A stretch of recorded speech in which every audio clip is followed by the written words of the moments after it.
So DJ Tillu 2 ఇప్పుడే చూస్తున్నా. Cinema మాత్రం మంచి సాటిస్ఫై చేసిండు. అంటే ఒక సీక్వెల్ ని ఆఫ్టర్ బాహుబలి నాకు తెలిసి తెలుగులో ఇదే సీక్వెల్ అనుకుంటా, అంత మంచిగా సాటిస్ఫై చేసింది. Cinema out and out entertainment ఉంటుంది. స్టోరీ విషయానికి వస్తే it's almost similar to DJ Tillu, కాకపోతే కంటిన్యూయేషన్. కాకపోతే ఇందులో మెయిన్గా మాట్లాడుకోవాల్సింది డైలాగ్స్. వాళ్ళు ఎస్పెషల్లీ నాకు తెలిసి ఆ డైలాగ్స్ కోసం టైం తీసుకున్నట్టు అనిపిస్తుంది. ఎందుకంటే 2 hours అసలు ఆ డైలాగ్స్ వల్ల నవ్వుతూనే ఉంటాం. సినిమాకి మెయిన్ పిల్లర్ అయితే పక్కా సిద్ధువే. ఎందుకంటే సినిమా మొత్తం ఉంటాడు, అసలు ఒక్క స్క్రీన్ లో మిస్ అవ్వడు. 2 hours కంప్లీట్ సినిమాలో ఉంటాడు. అండ్ ఈ సినిమాకి వన్ ఆఫ్ ద రైటర్ కూడా సిద్ధు. సో అతని కష్టం క్లియర్ గా తెలుస్తుంది. ఆ డీజే టిల్లు స్వాగ్, ఆ డైలాగ్ డెలివరీ ఎక్కడ మిస్ అవ్వలేదు. And Anupama she's good.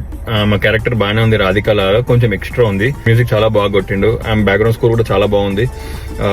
ఇంకా అదర్ ఆర్టిస్ట్ లైక్ నాకు మెయిన్ గా నచ్చింది వాళ్ళ డాడీ అండ్ కొడుకు మధ్యలో కన్వర్సేషన్. అది మాత్రం చాలా ఎంటర్టైన్మెంట్ ఉంటుంది.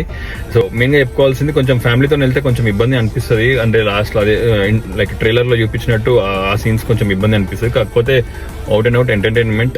Go and enjoy. మంచి డీజే టిల్లు 1 సాటిస్ఫై చేసింది. డీజే టిల్లు 2 కంపేర్ చేస్తే నేనైతే కంపేర్ చేయాలి, ఎందుకంటే అదే ఇది ఇదే.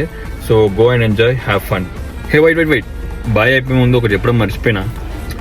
అనుపమ ఫ్యాన్స్ కొంచెం హార్ట్ గట్టి చేసుకోండి అయ్యా. ట్రైలర్ పిచ్ కన్నా కొంచెం ఎక్కువనే ఉంది. కొంచెం హార్ట్ గట్టి చేసుకుని వెళ్ళండి. ఇప్పుడు బాయ్, తెల్లదేని.